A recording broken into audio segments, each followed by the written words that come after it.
In January at CES in Las Vegas, we got our first take a gander at the Asus ZenFone AR. It's the primary telephone that gives you a chance to utilize Google Tango AR and Google Daydream VR, and on Wednesday we were at long last ready to get our hands on it to audit. We'll require an opportunity to test the telephone, alongside all its AR and VR treats, however it's energizing to see it's accessible to purchase.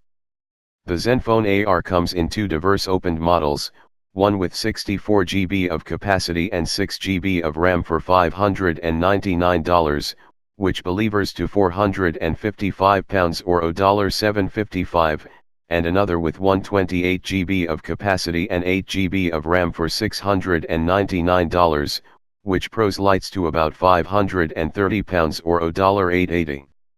In the US, Verizon will offer a restrictive model with 128 GB of capacity and 6 GB of RAM for $648, which delivers to £490, $815. See the world in new ways.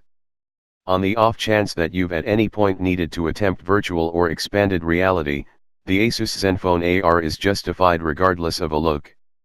It's good with Google's Daydream View VR headset and applications and has a patched-up tri-camera framework that can accomplish profundity detecting 3D checking and expanded reality through Google Tango. Asus Tango A002-2691-017. Google Tango AR enabled us to gauge the separation between the seat and the footstool by overlaying line portions progressively on the telephone's show. Josh Miller/CNET.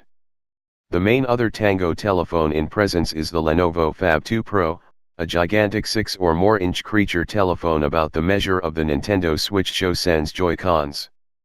A year ago, we explored the Fab 2 Pro and had blended sentiments about